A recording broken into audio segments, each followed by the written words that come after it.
I also know it was a bad idea to tattoo my face, just so we're all on the same page, okay?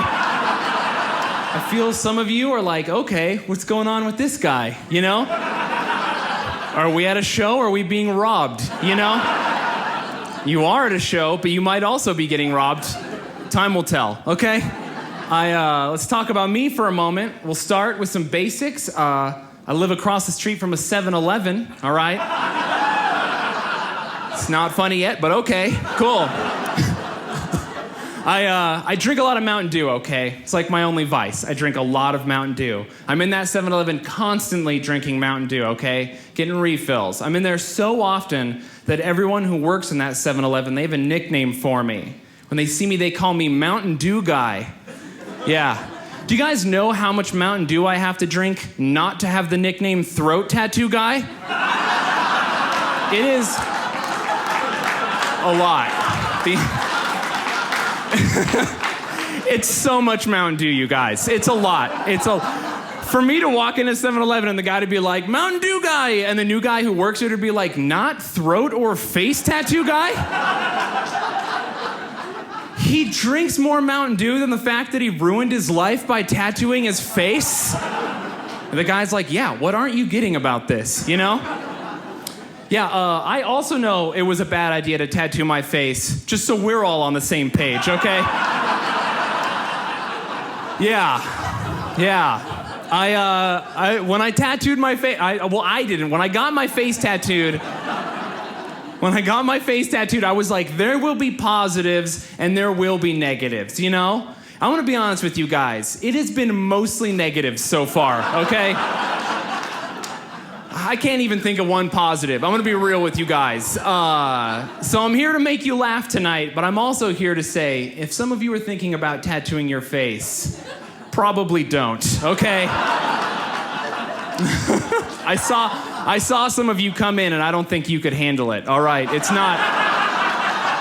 not hack it. It's rough out here. All my tattoos are real. I shouldn't have to say that. But sometimes after shows, I meet people and they're like, wow, crazy, man, you look crazy. Are those all real? And I have to be like, what are you talking about right now? Of course they're real. What do you think I drew all these on today? I just wake up every day and draw these on? Like, what would I stand to gain from drawing fake tattoos on my throat and face? I just wake up every morning and I'm drawing them on like, you know what? I just want old people to be afraid of me. That's what I'm about, you know? I just wake up every day and draw tattoos on my fingers like, I just want to struggle in job interviews, you know? One time after a show, a lady comes up to me and she's like, don't be so hard on yourself. And I'm like, thank you so much. Will you give me a job? And she was like, it's nice meeting you. Come back. I need work. I travel a lot for this job. This is my only job, which is probably not good. But you know what? I travel a lot, and people in other places, they're like pretty cool. Not very many people care about my tattoos. I live here in Utah. I gotta say, some of you are not on board, okay? I have a lot of weird experiences here that don't happen anywhere else. I'll give you an example. Once I got done with a show, I'm here in Utah, I get done with the show, and an older gentleman comes up to me afterwards. So old. So old, you guys. Have you ever seen someone so old that if they were getting in the driver's side of a car, you'd be like, is anybody else seeing this right now? You know? Do I have to stop? Am I the one? You know?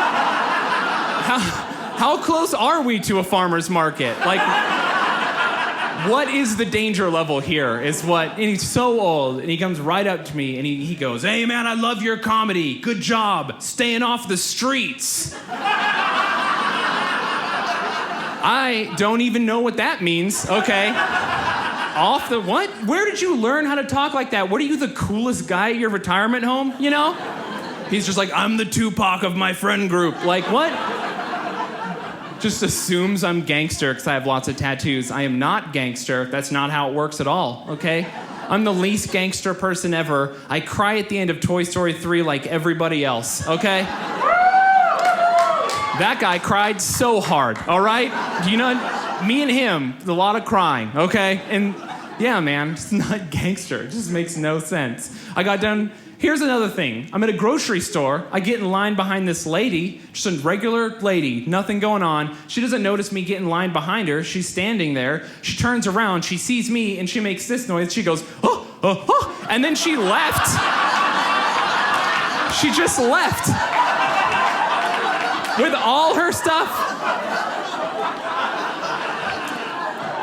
Like, yeah, pretty sure she's stealing right now. Is anybody else watching her? You know, they were not. Yeah, so pretty sure she got away with like a lot of free stuff. Oh man. I don't know. You guys would be surprised to know, though, despite all the weird interactions I have with people who like are weird about my tattoos or don't know what it's like to have tattoos, the weirdest interactions, my least favorite interactions, are always with other people who are heavily tattooed. Not a fan of other heavily tattooed people, okay? Yeah, I'm calling it. It's not good. I know everything I need to know about another guy with a lot of tattoos, you know? Your parents hit you. School was hard. You like to bring a snake to the park, you know? I get it, you know? I don't want to have these weird conversations with guys. It's terrible. I'll give you an example, okay? I'm at Walmart. I'm standing in line. Everything's going fine. I'm in line a lot in my jokes, so just keep going with that. But I'm in line. I'm standing there. I look over, and I see this guy wearing a tank top, and he's bald head, completely covered in black and gray tattoos. His entire head is like covered in flames. He's got skulls and stuff. Obviously, he got all these tattoos in prison, okay? I feel some of you being awkward. He's not here. We're safe, all right? Also, I'm allowed to make the judgment call, all right? So I see him. He sees me.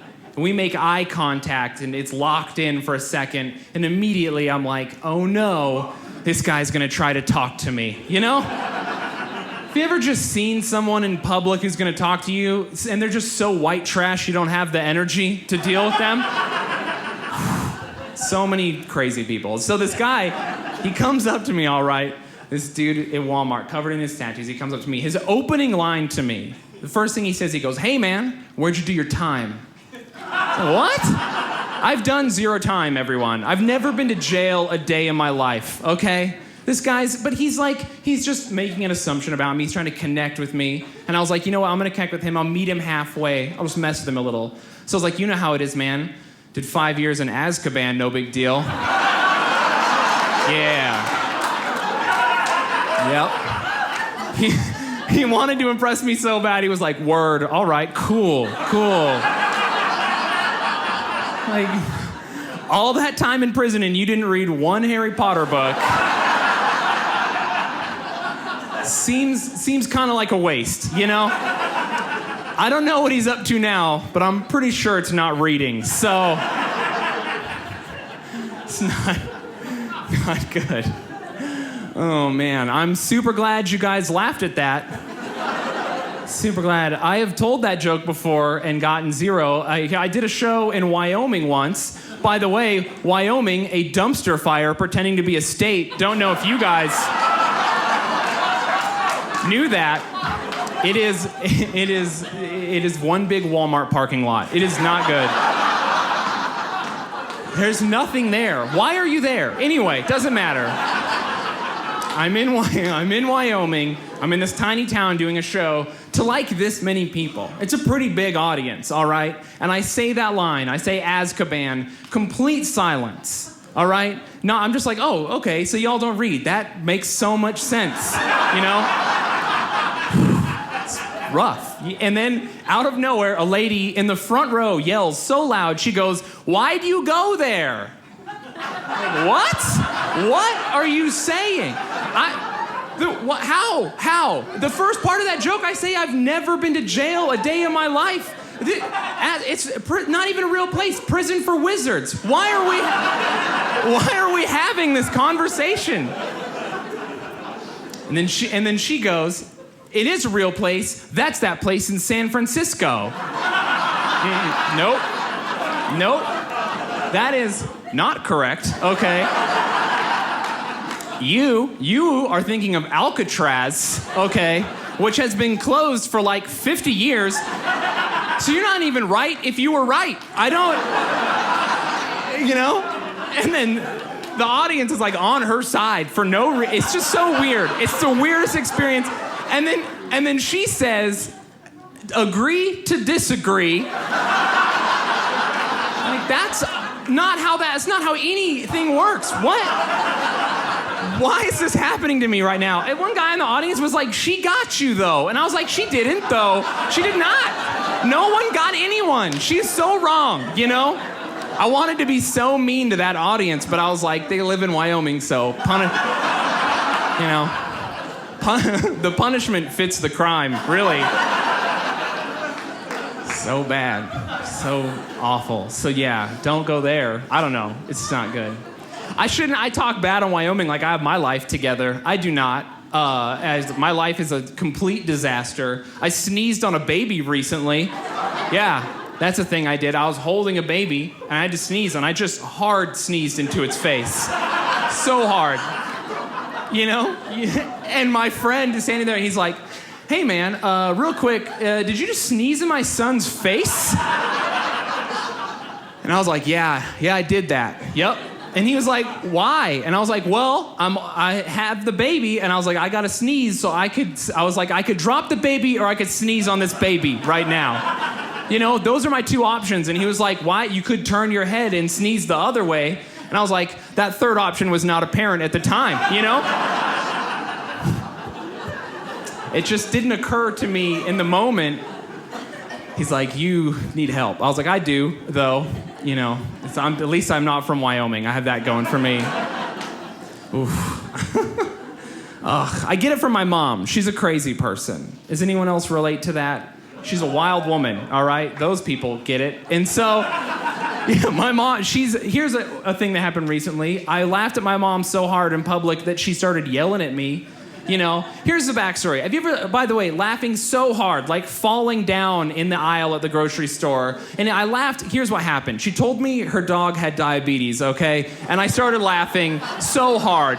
No, it's so fat. Of course it does. It's so big. And she was like, it's not funny. How could I have known he has diabetes? And I'm like, probably because he looks like a propane tank with legs. That's how. There were so many clues. He's huge. Of course he's diabetic. And then also, you feed him people food all the time. I caught her feeding him Doritos Locos Tacos from Taco Bell once. It's like, why are you feeding him the more expensive tacos,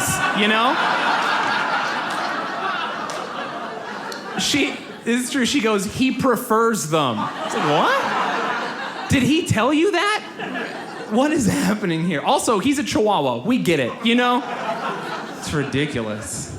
My mom, so we're a Jewish family. She names the dog Mazel Tov, okay? She's telling me about him getting diagnosed. She takes him to the vet. She's got one of these crazy vets who talks to their animals like they're patients, So he's sitting there with my mom and the dog. It looks the dog right in his stupid, fat, diabetic face, okay? No one feel bad for him. He's not here. We can make fun of him. Also, he's a dog. He has no idea what's happening at all times, okay? So she looks, or the vet looks right at him and goes, Mazel Tov. You have diabetes. It's like, that is incorrect. That seems anti-Semitic. I know it's not, but it felt like it when she told the story. Ugh. She's out of control. She bought a computer recently. She wouldn't let me help her set it up. And then an hour after she bought it, she calls me and she's like, hey, I'm locked out of my computer. I can't get in. Can you get into my computer for me? I'm like, I can't get into your computer. What do you mean, you're having trouble? And she's like, yeah, I don't remember my password. I was like, you're gonna have to remember it. I don't know how to get into your computer for you. So she gets mad, she hangs up on me. She calls me back half an hour later. She's like, didn't need your help. Got back into my computer. I'm like a hacker. No, Mom, you're the opposite of a hacker, okay? You forgot caps lock was on. That is not what a hacker is. you know?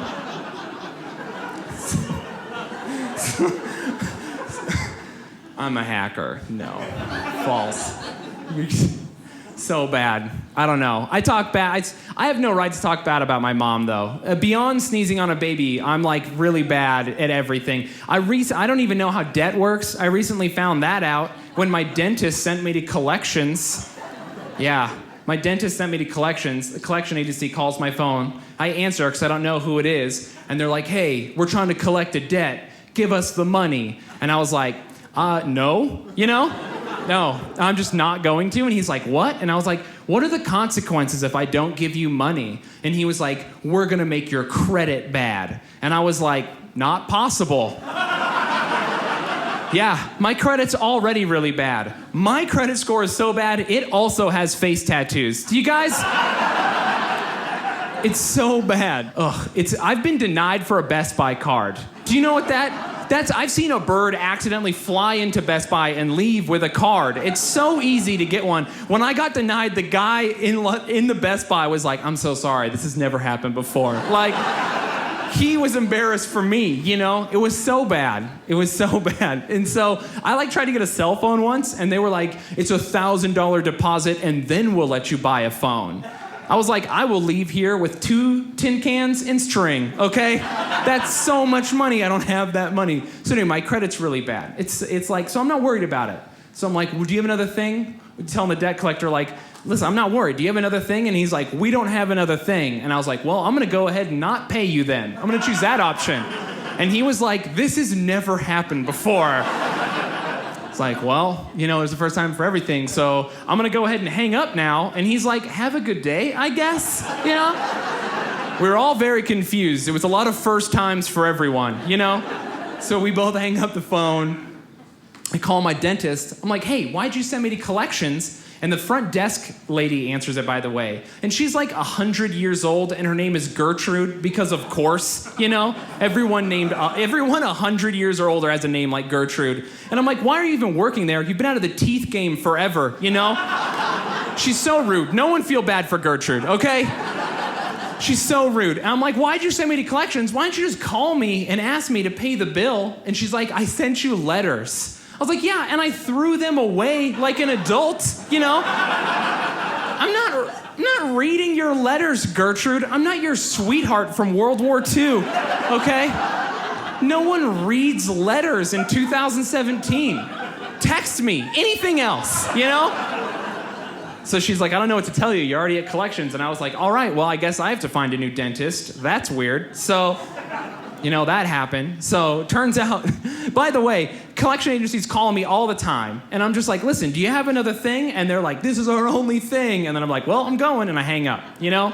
It's a repeating process. Well, it turns out collection agencies do have another thing. They have one more thing. They can send someone to serve you papers to take you to small claims court to get that money, okay? But here's the thing about serving someone papers. To serve them papers to bring you to court, they have to get you to admit you are who you are, okay? So it's like 3 p.m. one day, and I hear a knock at my door. And I answer the door, and it's this guy standing there with a clipboard. And he's like, hey, are you Shayne Smith? And I was like, no, never. What? What's going on? And he's like, does Shayne Smith live here? And I was like, I don't know, pretty big place. Never seen anyone by that name here, you know? He was like, looks like a very small apartment, actually. It's like, you're splitting hairs right now, guy, you know? What, are you trying to insult me? What's going on? And that's when I realized he's standing there with a clipboard, and on that clipboard is my Facebook profile printed out on it. So he's seeing me, see him, looking down at me with my stupid tattooed face on the clipboard, looking right back up at him, seeing me see him. I think I said that right. And it's so awkward. And he's like, okay, well, if you're not Shayne Smith, who are you? And it's like 3 p.m. I had just woken up. I'm not ready to be someone else, you know? I just said the first name that came to mind. I was like, Bruce Wayne? I'm Bruce Wayne. He was not impressed, you know? In hindsight, I could have thought of a better name. So he's standing there looking very defeated, and that's when I realize I am wearing Batman pajamas. Yeah, not good. And I was like, So I was like, is this your only thing? And he was like, yeah, man, this is my only thing. And I was like, so I'm gonna go now. And he was like, have a good day, I guess. It's like, all right. So I'm pretty sure that's gonna work itself out, you know. There are no consequences. I don't know if you guys knew that. There are no consequences to debt. Like, what are they gonna do? Send me to Alcatraz? Can't. It's been closed. Thank you. It's been closed for like 50 years. Yes. Oh, man. Not good with people. Saw a lady recently crying in the middle of the aisle at Target, just in the middle of the ugly crying, hard crying, okay? And I was like, oh no, I should do something. So I'm in Target, I get myself ready, she's crying so hard. I go right up to her and I'm like, excuse me, ma'am, I think you mean to be in Walmart right now? So, nailed that interaction, yeah. How about don't cry in Target, Karen, okay? I'm not paying an extra 15 cents for macaroni and cheese to see you cry. Target is for champions, okay? Ridiculous. Ugh. So bad. So bad. My friends are so dumb. Ugh. I know a lot of dumb people. There's a lot of dumb people who live in my neighborhood. This is the thing that happened to me recently. I'm walking around. I see all these people gather around a tree. They're all like around this tree. I'm like, what is this? And I walk up, and they're all standing there, and I see one guy, and he goes, hey, man, there's a cat stuck up on the top of this tree. Look at you with all your tattoos. You're not afraid of anything. Why don't you climb up and get it down? That's not how tattoos work, guy, okay? Yeah. You don't tattoo the fear out of people. That's not a thing. That's never been a thing. No one's like getting a tattoo, and the tattoo artist is like, how does it feel? And the guy's like, oh, it hurts real bad, but I don't care about sharks anymore, you know? Silly. Cat's probably still up there. I don't know, you know? It's ridiculous. I'm afraid of tons of stuff. So many things, you know? Spiders, very top of the list of things I'm afraid of, right? Can I get some backup? Spiders are scary. Thank you. My idiot friends, they're like, hey man, why are you afraid of spiders? You're 90% more likely to be killed by a vending machine than a spider. Like, what are you talking about right now? I'm not afraid of spiders because I think they're gonna kill me. They're creepy. I don't want them on me or near me, you know? You're so dumb. You know what? I'll be worried about vending machines the way I'm worried about spiders when vending machines start using spiders' tactics, okay? When I open my shower curtain to take a shower and there's a vending machine inside waiting to tip over on top of me, I'll start worrying about it, all right? When I'm like playing video games and I have to tell my friend to look out because a vending machine is descending above him on a web, you know, then we'll start worrying. Can you imagine it crushes him? The paramedics come and they're like, we're sorry, we couldn't save him. We're so sorry for your loss. Doritos? Like, no, man. So dumb, 90% more likely. Like, what? No one ever, that doesn't make sense. Why? How are you drawing that parallel? No one ever got killed by a spider because they bought a Butterfinger from it and it wouldn't give it up, you know? That's never happened. How about this statistic? 100% of people killed by vending machines are morons. How about that? You know? I've been telling that joke for a while, and I'm always afraid I'm going to tell that joke one time, and there's going to be one person in the audience who's like, my husband was crushed by a vending machine. And I'm going to be like, oh no, but it was pretty funny though, right? Ugh. Spiders. So scary. 8-legged nightmare factories. You know, it's not good. The only thing worse than a spider, people have spiders as pets. What is happening there? You maniacs. You know? I hate it so much. And they always say dumb stuff too. Spiders are more afraid of you than you are of them. False. Not real. Nope. No spider is more afraid of me than I am of it, okay? No spider has ever caught me in bed and been like, well, I am sleeping in the living room tonight. That's never happened. No spider has ever seriously considered burning its apartment down because it found me, you know? No. That's never happened. No spider's ever been peeing in the middle of the night, and then I ran past it, and it peed all over itself, okay?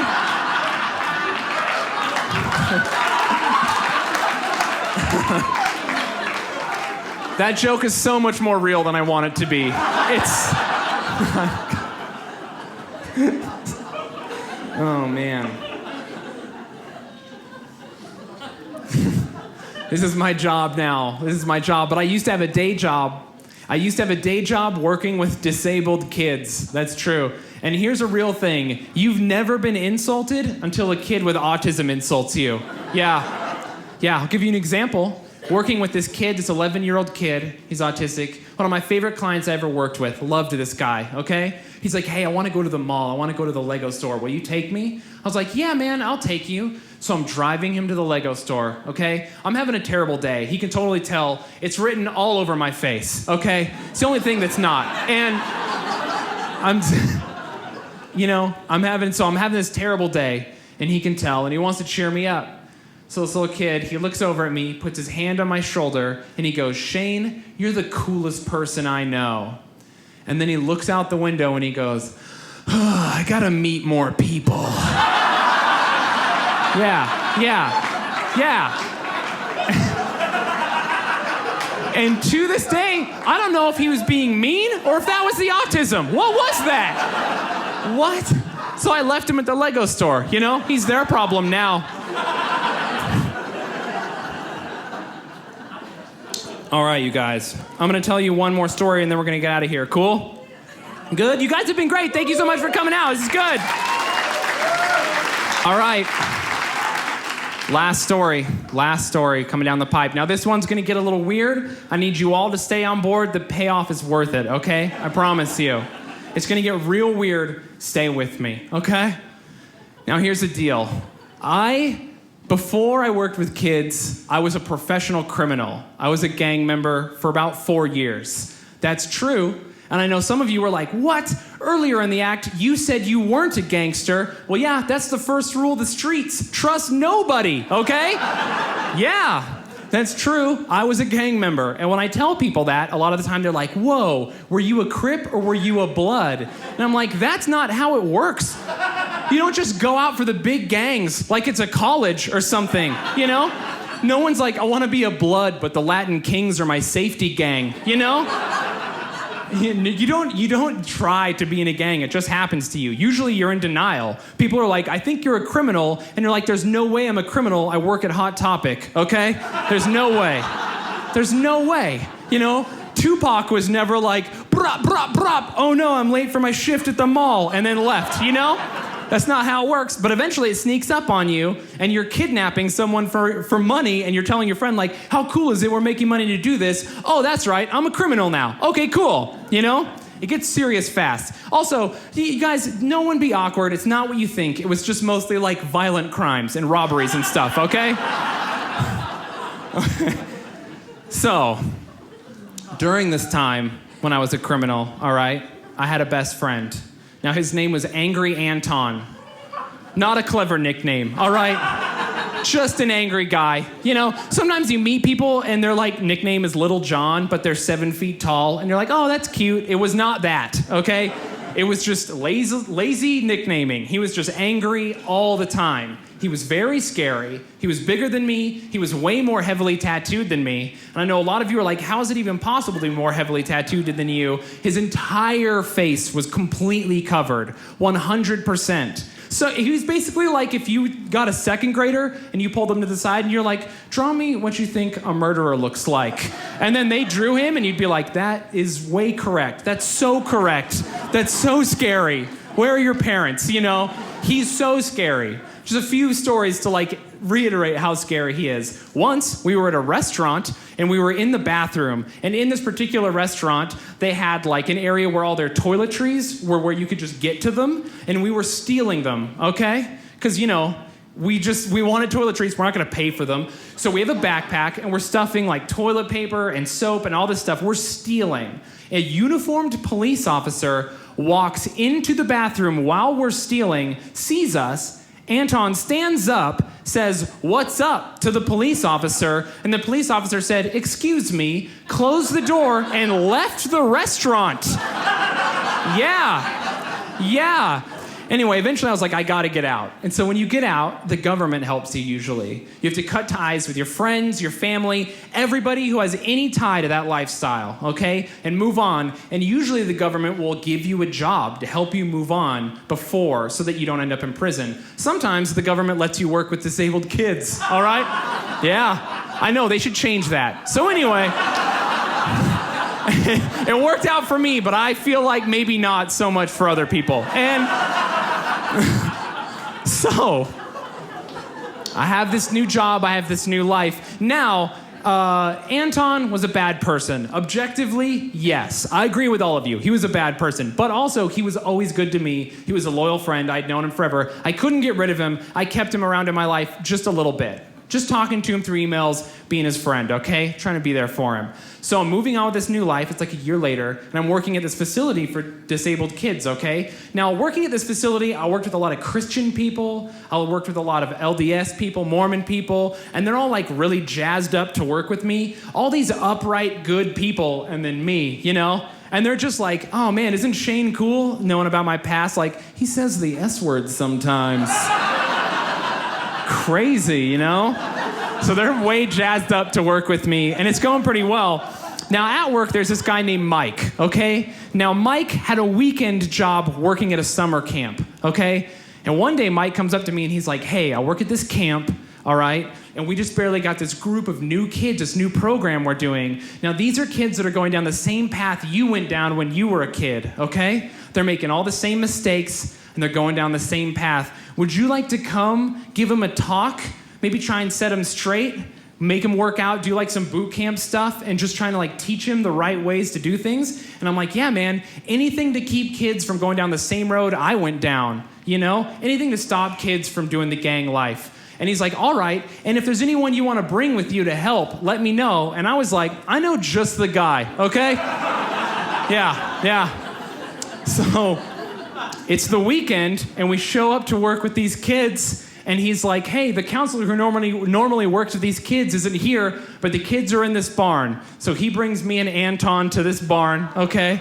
Yeah, all these kids are there, and they do not look happy, and he's like, these are the kids. I'm gonna go down the way and like play guitar or do whatever, do crafts. I don't know what he did, you know? And he's like, I'm gonna do this. Now you guys are gonna talk to these kids, make them work out, set them straight. And we were like, oh, we got this. So he leaves, and immediately we start laying into these kids, okay? We are saying a lot of things to these kids. We're yelling at them. One of them looks Anton in the face, and he's like, if you make eye contact with me again, I will pluck yours out and eat them. Yeah, I was like, whoa, where you leave yourself nowhere to go from there, you know? Where you can't just open up with, I'll eat your eyes. That's too much. You have nowhere else to go, you know? So we're just yelling at these kids. We're screaming at them. We're making them work out. They're doing push-ups. They are not pumped. It's like 2004, so we find the kid with like the puka shell necklace. He's the leader. We're really giving it to him, you know? And so eventually one of these kids stands up and he's like, I'm not doing another push-up. And we're like, you are gonna do one. And Anton gets right in his face and he says, do push-ups or consequences. And the kid says, my parents will sue you. So a couple minutes later, he's choking this kid, right? So hard. He's choking so all the other kids are freaking out now. And they're just like, Shayne, do something. And I'm like, what? So I can get choked too? No way, you know? He's done this to himself. So now everyone's doing push-ups. They're doing so many push-ups, okay?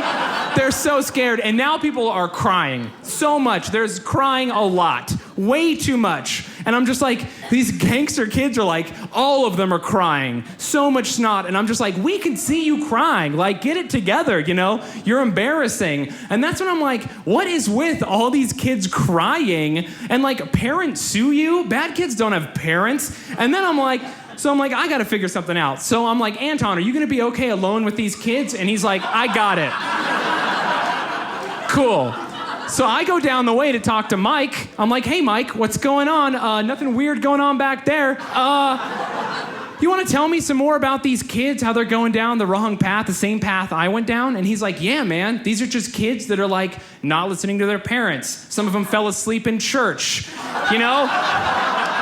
Sloughing class. I'm like, oh, okay, cool. I'm gonna go now. Yeah, not gang members, just moderately bad Mormons, okay? These kids they're not ready for the heat we are bringing, okay? I thought they were like hardened killers. They're so soft. These are just soft white kids. I'm so worried. And then I have left them alone with Anton. Grown men shouldn't be alone with him. I'm running back to the barn, okay? I practically kick open the door. Inside the barn, everyone is shirtless for no reason, okay? All the kids have formed a circle, and in that circle, 2 kids are fighting to the death, Thunderdome style, hard crying. Anton is just egging him on, and I'm like, dude, shut it down. Like, what is happening? Like, all the kids in the corner, and he's like, what's going on? And I'm like, get these kids over here. And he's like, talk to me. What's going on, man? And I was like, dude, we're in so much trouble. Like, dude, we're going to jail for sure. Like, we've said, so these kids, he's like, what's going on? I'm like, they're not gangsters. They're just like falling asleep in church. And he's like, I've never even been to church. I was like, I know, okay? We've said so many things. You choked a kid. Pretty sure that happened, okay? I think I told another kid I'd kill his dog. We've said so many things. We're going to prison, you know? We're going to prison for sure. And he's like, dude, I got this. Don't worry about it. I got this. And I'm like, okay. So he lines all the kids up, and he's like, hey, everyone, you're reformed. And they're like, yes, we are reformed. Please make it stop. And he's like, you're good, you're all reformed. And he goes, here's the deal. If any of you tell anyone about this ever, we will kill all of you. Yep. They're so scared. And so we're standing there, and we're like, okay, it's over. So we left that weekend. I'm like, basically, I just go home. I'm like, I just wait for the police to come collect me, you know? Going to jail for real. And didn't happen. 2 days go by, no jail. Work with Mike, 2 shifts, never mentions it. It's been about 10 years now. Not one of those kids snitched on us. Yeah. Not one of those kids said a single word to us, or to anyone, about anything about us, which is crazy. I'd like to think a lot of those kids are 12, 13, okay? It's been about 10 years. They're very young, okay? It's been so long. It's been like 10 years now. And I'd like to think that some of those kids are like now graduating from Ivy League schools. And they're just like, yeah, once I fell asleep in church and I got my act together because my mom hired gang members. One of them choked us. Another one threatened to kill my dog. I never did anything wrong again. Thank you so much, everyone.